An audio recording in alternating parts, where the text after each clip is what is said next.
You ever just look at a simple pill and wonder what's really going on in there? I mean, it's incredible. Today, we're going to take a journey into that hidden world to unlock the code, the actual physics and chemistry that makes your medicine work. I mean, it really does seem like magic, right?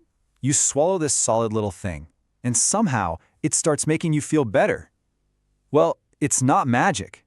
It's an incredibly precise process. And it all starts with one single critical step. That pill has to stop being a solid.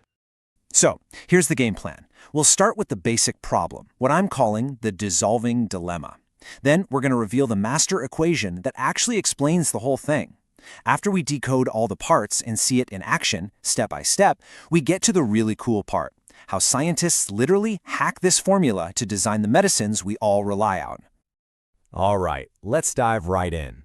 Before any medicine can get into your system and do its job, it has to get over this one massive hurdle. It has to dissolve. And that process has a name. Dissolution. It's just the drug dissolving into the fluids in your stomach. Now, for a lot of medicines, especially the ones that don't dissolve very easily, this single step determines, well, everything.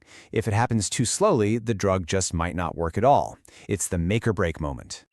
So how on earth do scientists predict and control something that sounds so complicated? Well, it turns out this whole process isn't random, not at all. It can actually be described with this one single, really powerful equation. We are about to pull back the curtain and unlock the master code that pharmaceutical scientists use every single day. Seriously, this is the key to designing drugs that work the way they're supposed to. And here it is, the Noyes-Whitney Equation. Okay, I know, it might look a little intimidating with all the letters, but trust me, by the end of this, you'll know exactly what each part means and why it's so powerful. This right here, this is the mathematical heart of our entire story. So we have the code. Now it's time to actually crack it. Let's break this thing down piece by piece and figure out what all these letters actually stand for. Okay, let's decode this. First up, dc/dt, that's just a fancy way of saying the rate of dissolution. Basically, how fast is this thing dissolving? Then you've got D, the diffusion coefficient. Think of it as how easily a drug molecule can move around. A is the surface area of the drug. This one is hugely important, we'll come back to it. H is the thickness of this tiny little unstirred layer of liquid right on the drug's surface. It's like a tiny barrier. And finally, Cs minus C is the concentration gradient. In simple terms, it's the driving force. How much room is there for more drug to dissolve into the liquid around it? So think of these variables like levers on a control panel. If you want to make a drug dissolve faster, you want to pull the levers for A, the surface area, and that concentration difference way up. Make them bigger. The one thing you want to keep small, the one lever you want to push down, is H, the thickness of that diffusion layer. A thicker layer just slows the whole party down. Okay, so that's the math. But what does this actually look like in the real world, inside your body? Well, it plays out in a pretty clear four-step process. So first, the pill has to get wet. Simple enough. Then, that tiny, saturated diffusion layer, that's our H from the equation, forms on the surface. From there, the drug molecules start to move out into all the surrounding fluid. And finally, and this part is absolutely key, your body's natural movements, like your stomach churning, whisks the dissolved drug away. This keeps that C value low, making sure there's always a big driving force for more of the drug to dissolve. And that brings us to the most exciting part. Now that we know the rules of the game, how do scientists actually use this knowledge to build better, faster-acting medicines? See, they don't just sit back and watch this happen.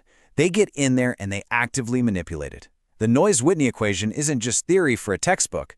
It's a real-world, practical toolkit. It's all about pulling those levers we just talked about. So you want to crank up the surface area, eh? The solution is actually pretty straightforward. You make the particles smaller, a lot smaller. There's a technique called micronization where they literally grind the drug into this ultra-fine powder. It's like taking an ice cube and smashing it into snow. Same amount of ice, but the total surface area just skyrockets. And you know what that means? It dissolves so much faster. Okay, what about that pesky little barrier, the diffusion layer, huh? How do you make that thinner? Well, you stir. And this is where our own bodies actually help out. The natural churning motion of your stomach provides all the agitation you need to keep that layer nice and thin, which lets the drug escape and dissolve much more quickly.